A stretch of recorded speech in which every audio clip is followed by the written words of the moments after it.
Well, listen, I'm so happy to be here. I'm trying to have more rigor, more discipline in my life, and I'm very happy to say I just crossed 100 days of Duolingo. Thank you, yes. I'm doing English. Been great for my self-esteem. Tried doing the Mandarin level, but it was like in Chinese or something, so...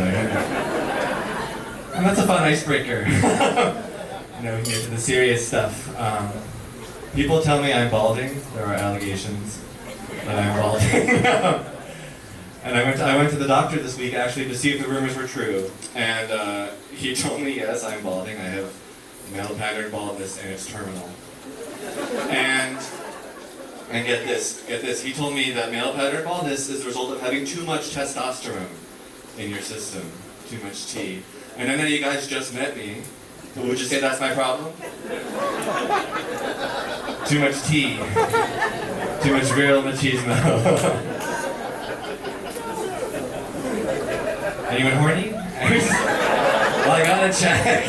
It's a numbers game. Alright. At least I checked. It's been a problem my whole life, the low T, and then being a man. I ran into my ex recently. She was an actress, a woman, surprise. We might circle back to that if time permits.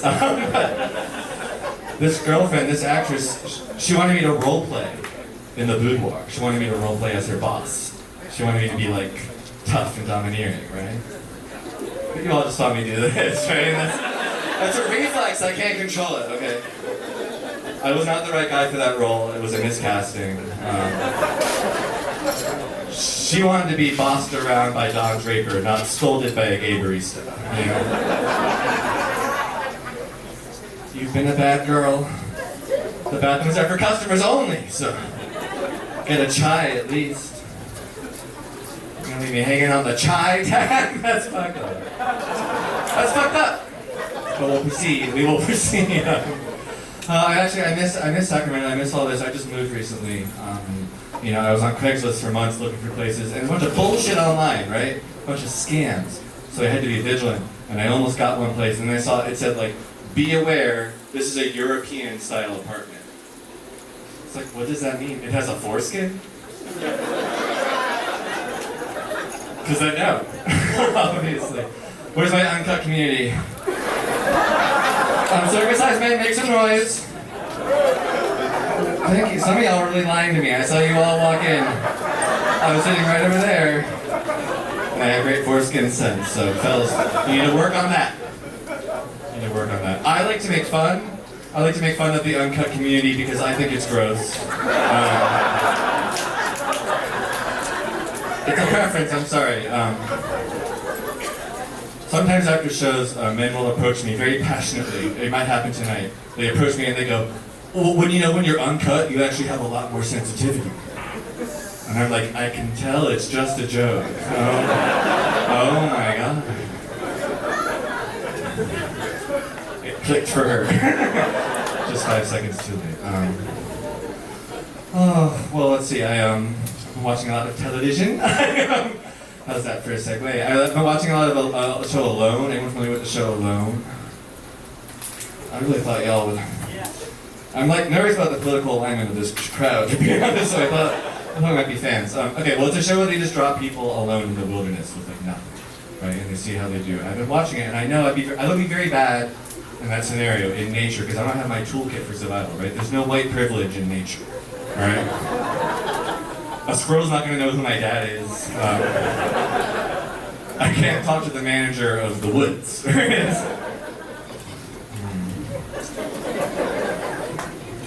Just feeling you out. I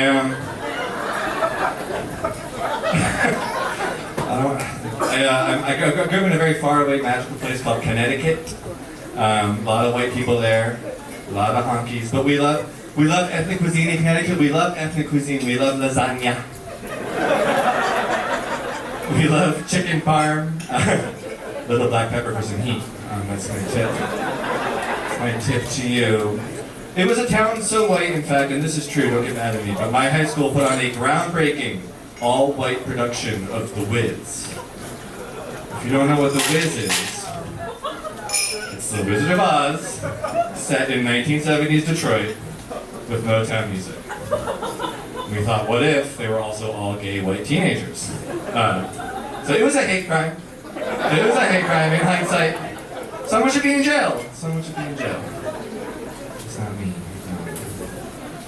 I had all my friends at the time were a bunch of homos, a bunch of theater kids, and gay people make some noise? Oh, I always regret asking. Oh, it's either way too timid like you or way too shrill like you. Okay. Oh God, alright. What have to keep talking about this bullshit? Listen! What was I saying? My school was late. Well, all my friends were gay, and I don't know if you do this out here, but listen. There's on my lunch table was all my gay friends and me, and there's one day during Pride Month where they put duct tape over their mouths, right? It was like make a statement. I don't remember. But it was me sitting there, all my friends have duct tape over their mouths, and it was really powerful because for the first time I could get a fucking word in edgewise. And I really celebrate that. Also, I'm glad I did that. Well, can I teach you all some queer history? I didn't want to go here, but I will, out of desperation. I'm going to teach you all some queer history, okay? I'm going to use a nasty word, but only once, or maybe a few times. But the first time that the word F-A-G was used to refer to a person, it was in a Shakespeare play. Did you know that? It was in Romeo and Juliet. And Romeo goes, "Oh, but soft, what light through yonder window breaks?" And the crowd goes, "What the hell is this guy talking about?" Yonder? Speaking English up there? Alright, I think this will alienate you too. Let me try. Hey, where are my straight men now? Make some noise. Okay, perfect. Not too threatening, but not too safe. That's what we want to be. Straight guys love to drop the F-bomb. They love to say it hard too. You know, especially, you know, girlfriends, when you're not around, they're saying it. Fellas, I need you to know, when you use that word around me, okay, you're not just making me uncomfortable. Okay, you're also making me horny. You're turning me on. Oh, it didn't feel good. It didn't feel good to do. And it didn't seem like it felt good to hear. So I'm gonna say two last things. I have to get this on my chest. I just quit my job recently. I used to work at the Better Business Bureau. Anyone heard of it?